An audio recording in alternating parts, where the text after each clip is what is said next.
Muy buenas tardes, México. Les habla Carlos Mejía en esta transmisión especial de Noticias del Pueblo. Este 20 de noviembre de 1911 nos encontramos exactamente un año del estallido del movimiento revolucionario que ha cambiado para siempre el rostro de nuestra nación. El año pasado, un llamado escrito desde el exilio sacudió a los pueblos, ranchos y a ciudades del país.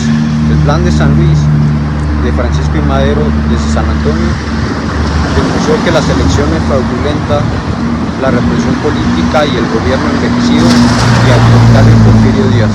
Su llamado, el levantamiento armado para el 20 de noviembre de 1910, fue al principio una chispa pequeña, pero encendió un incendio que hoy recorre cada rincón del territorio. Se ha ido Díaz, ha abandonado el país, el poder político ha cambiado de manos, pero la lucha no ha terminado, porque mientras unos celebran en los salones de la capital, en los campos del sur y el norte, miles de hombres y mujeres siguen en pie, armados con rifles, machetes y esperanza. ¿Qué quieren? ¿Qué exigen? ¿Qué sueñan? Hoy daremos voz. Nos trasladamos ahora a Morelos, corazón del movimiento agrario, liderado por Emiliano Zapata, nuestro corresponsal. Luis Herrera se encuentra en un campamento zapatista cerca de Cuautila. Adelante, Luis.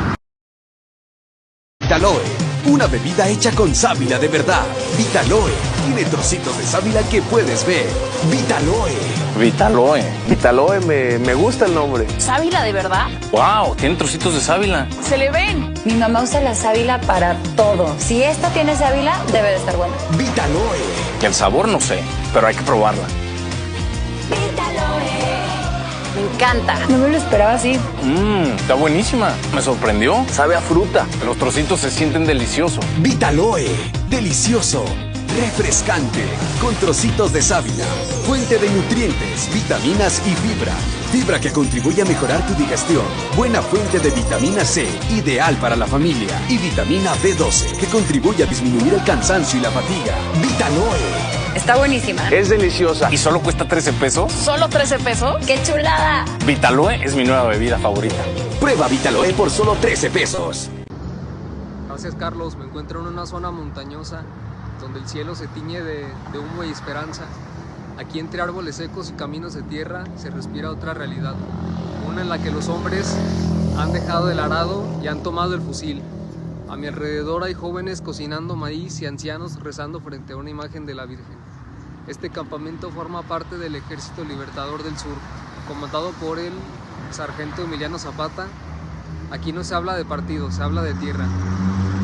Nos acompaña esta tarde don Mariano Pérez, campesino de origen humilde y miliciano, desde hace meses. Don Mariano, muchas gracias por recibirnos. Sabemos que el riesgo es grande, pero también lo es el valor de sus palabras. Gracias a usted, señor.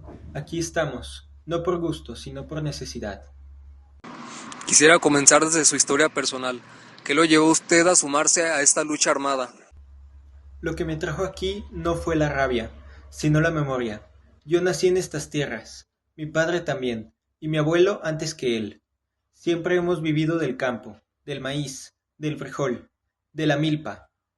Pero nunca fuimos dueños de nada. Todo se lo llevó la hacienda.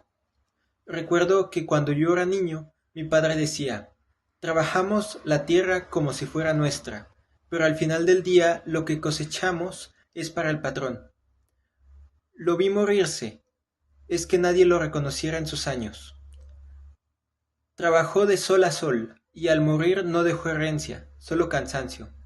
Después llegaron los agrimensores, con papeles, mapas, leyes que uno no entiende. Decían que la tierra tenía dueño, y ese dueño no era quien la sembraba, sino el que tenía poder, dinero y apellido. ¿Y entonces cuándo llegó la revolución? Cuando llegó el llamado de Madero y luego Zapata, entendimos que era ahora o nunca. Zapata nos habló con palabras bonitas, nos habló con la verdad. Dijo que la tierra debía ser de quien la trabajaba y eso nos atravesó el pecho. Porque es justo, porque es necesario. Tomé mi machete, dejé mi casa, a mi mujer, a mis hijos, y me vine al monte, no por violencia, sino por justicia. ¿Cómo ha sido su... Difícil comemos, los que podemos. dominios entre piedras, siempre alertas. Hay compañeros que no llegan a ver otro amanecer, pero aquí nada se siente esclavo. Aquí somos libres, no tenemos zorro ni casa grande, pero caminamos derechos con dignidad. Antes en la hacienda uno trabajaba la cabeza hasta para pedir permiso de hablar. Aquí no. Aquí uno dice lo que piensa. Aquí por fin somos iguales. El Plan de Ayala fue proclamado hace poco por Zapata, denunciando a Madero y exigiendo la restitución de tierras. ¿Qué piensa usted de eso? Es lo justo. Madero nos pidió que lucháramos por un cambio, pero al llegar al poder se olvidó de nosotros. Nos tocó a los hacendados. Es lo justo. Madero nos pidió que lucháramos por un cambio, pero al llegar al poder se olvidó de nosotros. Nos tocó a los hacendados, no habló. ¿No tocó a los hacendados? Es lo justo. Madero no pidió que lucháramos por un cambio, pero al llegar al poder se olvidó de nosotros. No tocó a los hacendados, no tocó. Es lo justo. Madero nos pidió que lucháramos por un cambio, pero al llegar al poder se olvidó de nosotros. No tocó a los hacendados, no habló de las tierras, no habló del campesino, y entonces Zapata dijo que lo que muchos sentimos, si no se cumple lo prometido, seguiremos luchando. El Plan de Ayala dice que la tierra debe regresar a sus verdaderos dueños, no a los ricos, no a los políticos, sino al pueblo, a nosotros, a mí. ¿No teme que esta lucha sea en vano? Temor siempre hay, pero más miedo me da vivir como antes, callado, humillado, viendo a mis hijos crecer sin futuro. Quizás yo no vea al México por el que luchamos, quizá muera en nuestra tierra. Temor siempre hay, pero más miedo me da vivir como antes, callado, humillado, viendo a mis hijos crecer sin futuro. Quizás no vea al México por el que estamos luchando. Terror siempre hay, pero más miedo me da vivir como antes, callado, humillado, viendo a nuestros hijos crecer sin futuro. Quizás yo no vea al México por el que luchamos, quizás muera en esta sierra, pero si con esta vida planto la semilla de un país justo, entonces habrá valido la pena. No luchemos solo por nosotros, Señor, luchemos por los que vienen, por los que aún no nacen.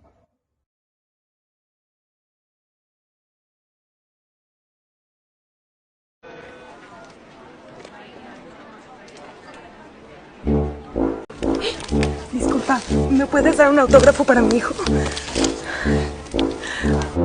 ¿Y cuándo tocan?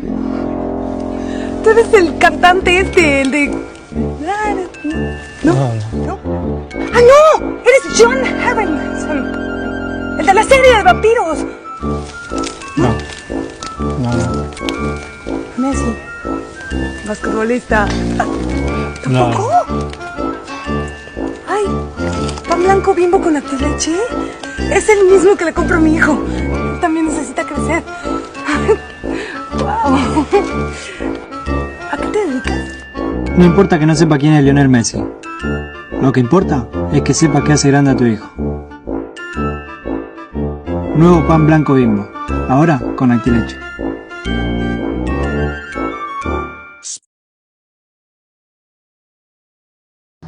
Sus palabras, don Mariano, nos recuerdan que la revolución no es un evento, es un grito acumulado, un reclamo con siglos de historia, desde Morelos, donde la tierra aún sangra y la esperanza florece entre fusiles. Gracias, don Mariano. Antes de regresar al estudio, quiero compartir algunos datos más que he recopilado durante mi estancia en esta región suriana. Aquí en las montañas de Morelos no solo se combate con armas, también con palabras, con organización, con ideales. El Ejército Libertador del Sur no es una fuerza improvisada. Está formado por campesinos, arrieros, jóvenes, incluso mujeres que han asumido roles de mensajeras, curanderas y combatientes. El campamento donde nos encontramos lleva el nombre de Tierra y Libertad, lema que se ha vuelto un grito de guerra en estos pueblos. Desde aquí Zapata ha enviado mensajes a otros líderes revolucionarios pidiendo unidad en torno a una causa común, la restitución de tierras y el respeto al pueblo. Durante mi recorrido he visto escuelas improvisadas donde maestras rurales enseñan a leer a sus hijos de los milicianos. En un claro del bosque encontré a un joven escribiendo cartas para los que no saben escribir. En otro punto, un grupo discutía el contenido del plan de Ayala, analizando cada punto, cada reforma. Aquí la conciencia política florece entre la pólvora. La tensión se siente en el aire. Nos informan que las tropas federales se acercan desde Puebla y que los enfrentamientos han sido constantes en la zona de Tlaltizapán. Sin embargo, la moral se siente alta. Podrán quitarnos la vida, pero no la esperanza, me dijo un anciano mientras cuidaba las armas. Zapata, por su parte, se ha mantenido firme. No ha aceptado ningún pacto con Madero, ni con quienes intentan disfrazar la continuidad del viejo. Zapata, por su parte, se ha mantenido firme. No ha aceptado ningún pacto con Madero, ni con quienes intentan disfrazar la continuidad del viejo régimen con palabras nuevas. Su convicción es clara. La revolución que no toca la tierra no es revolución. El plan de Ayala, que circula ya de mano en mano, exige no solo devolver tierras robadas, sino también expropiar latifundios y castigar a quienes hayan abusado del pueblo. Es un documento radical, sí, pero profundamente popular. Para muchos aquí representa la primera vez que un papel los nombra, los defiende y los representa. En resumen, lo que se vive aquí no es solo una guerra, es un proceso de despertar social. Un campesino me dijo, antes solo sabíamos obedecer, ahora sabemos exigir. Volveré con más información en las próximas horas, pero desde ahora puedo afirmar con certeza que lo que arde en estas sierras no solo es pólvora, es conciencia. Reporto para ustedes Luis Herrera desde el corazón del sur rebelde.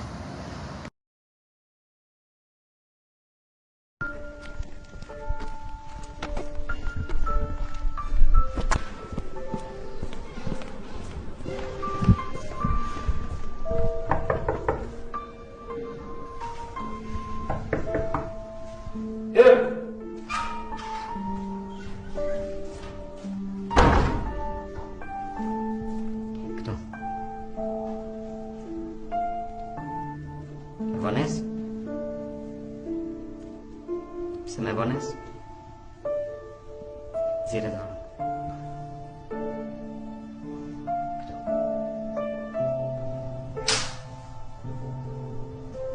Škoda. Ale moc se prcelit mă. Ce-ți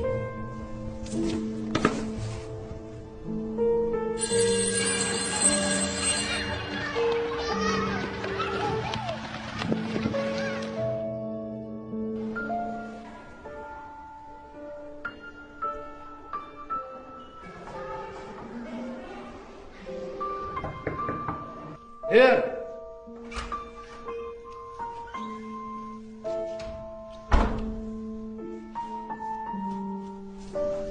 Prat McDonald's.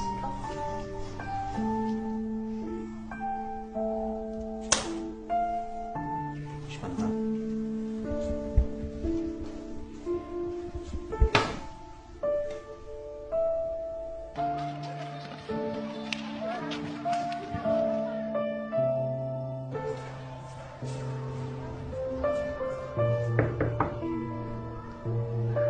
Here!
Gracias Luis, gracias don Mariano. A lo largo de este año hemos escuchado muchas voces, políticos, militares, empresarios, pero la más clara y honesta es la del pueblo. El campesino que exige tierra, la mujer que cuida a sus hijos mientras su esposo lucha, el joven que abandona la escuela para defender su futuro. El porfiriato nos dejó trenes, telégrafos, fábricas, pero también hambre, desigualdad y silencio. La modernidad de unos pocos no justificó la miseria de tantos. Y hoy, el Plan de Ayala no es un simple documento, es una exigencia escrita con sangre, un mapa hacia una patria nueva. Y aunque las armas retumban, lo que realmente está haciendo es un nuevo pacto entre el campo y la nación, entre el pueblo y la justicia. No sabemos qué nos deparan los próximos años, pero lo que sí sabemos es que México ya no será el mismo, porque una vez que el pueblo despierta, no vuelve a dormir. A lo largo de este año hemos escuchado muchas voces políticas, militares, empresarios, pero la más clara y honesta es la del pueblo. El campesino que exige tierra, la mujer que cuida a sus hijos mientras su esposo lucha, el joven que abandona su escuela para defender su futuro. El porfiriato nos dejó trenes, telégrafos, fábricas, pero también hambre, desigualdad y silencio. La modernidad de unos pocos no ha justificado la miseria de tantos. Y hoy esa injusticia se cobra cuentas. El Plan de Ayala no es un simple documento, es una exigencia que es escrita con sangre. Un mapa hacia una patria nueva. Y aunque las armas retumban, lo que realmente está haciendo es un nuevo pacto entre el campo y la nación y entre el pueblo y la justicia. Hoy, más que nunca, debemos recordar por qué luchan esos hombres y mujeres. No es por venganza, es por dignidad, por memoria y por futuro. La tierra, en México, no es solo un pedazo de suelo, es la raíz de la identidad, el hogar de los sueños, el sustento de generaciones. Quitarle la tierra al campesino fue arrancarle la voz, y ahora esa voz vuelve con fuerza, con coraje y con historia.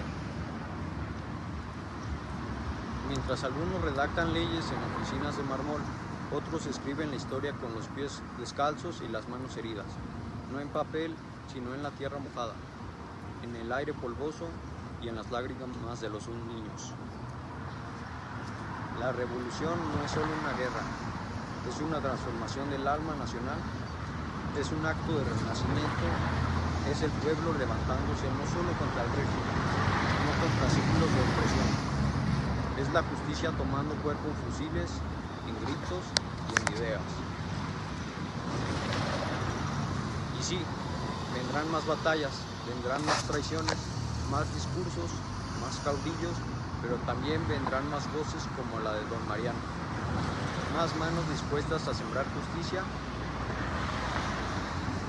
Desde aquí, desde este humilde estudio, hacemos un llamado no solo a los poderosos, sino a los jóvenes, a los maestros, los obreros y a los periodistas, a todos.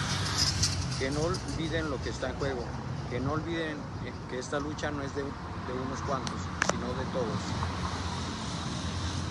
Porque si la revolución no se entiende como una causa compartida, se pierde en el tiempo como un eco vacío. Hoy es un solo día más en el calendario, pero en algún rincón de este país, un niño vuelve a soñar con sembrar su propio maíz, con ir a la escuela, con tener un pedazo de tierra que pueda llamar suyo, y si ese sueño es posible, es porque alguien luchó antes por él. Desde Noticias del Pueblo, no solo narramos los hechos, los sentimos y los llevamos en la voz, los defendemos con cada palabra, porque contar la historia del pueblo es también luchar por su lugar en ella.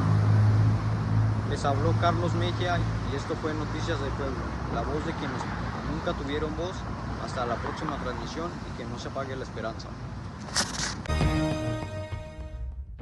Hacia la década de 1870, México atravesaba por el llamado periodo de la República Restaurada. Después del fin de la Segunda Intervención Francesa en 1867, Por decreto Juárez comenzó su tercer mandato y con el apoyo estadounidense se volvió el primer gobierno mexicano estable y continuo desde la independencia del país. Durante su administración, México se rigió por la Constitución de 1857, caracterizándose por las medidas que reducían el poder de la Iglesia, enfatizaban en la igualdad de derechos para los pueblos indígenas, además de la defensa de la soberanía nacional. Por otro lado, el gobierno juarista también se destacó por la brutalidad para eliminar a sus rivales políticos, siendo tachado de autoritario y generando descontento entre la clase política. Entre los disidentes del gobierno se encontraba Porfirio Díaz Mori, un militar de origen mestizo y humilde nacido en el estado de Oaxaca, cuyo notable desempeño como general durante la Guerra de Reforma y la guerra contra Francia le había hecho de un gran prestigio entre los militares y de popularidad entre la gente, lo cual lo había llevado a las elecciones presidenciales de 1871. No obstante, Juárez volvió a ser reelecto por cuarta ocasión. Así, aprovechando el creciente disgusto contra el gobierno en turno, para el mes de noviembre junto a otros militares, Díaz se hizo a las armas, proclamando el Plan de la Noria en la ciudad de Oaxaca, para destronar a Juárez. Por todo, la revuelta fue rápidamente sofocada, pero a pesar de que los rebeldes fueron dispersados, la impopularidad del gobierno continuó acrecentándose en los años venideros. No obstante, para 1872, Juárez murió de un ataque al corazón. Y el entonces presidente de la Suprema Corte de Justicia, Sebastián Lerdo de Tejada, fue electo como presidente, continuando en gran medida con las políticas de la República restaurada por los siguientes 3 años. Y como su antecesor, en 1876, este volvió a reelegirse. Para entonces, los rivales políticos del gobierno eran cuantiosos, y esta vez Díaz regresó a la escena política de forma definitiva proclamando el Plan de Tuxtepec en enero del mismo año, comenzando una guerra civil que finalizaría en noviembre con la victoria de los disidentes sobre el gobierno federal en la batalla de Tecoac. Entonces, de facto, Díaz asumió la presidencia, siendo electo formalmente en mayo de 1877. Una vez en el poder, Díaz fijó a la modernización del país como la prioridad de su gobierno, buscando sacar a México del retraso con el desarrollo económico a través de la inversión extranjera.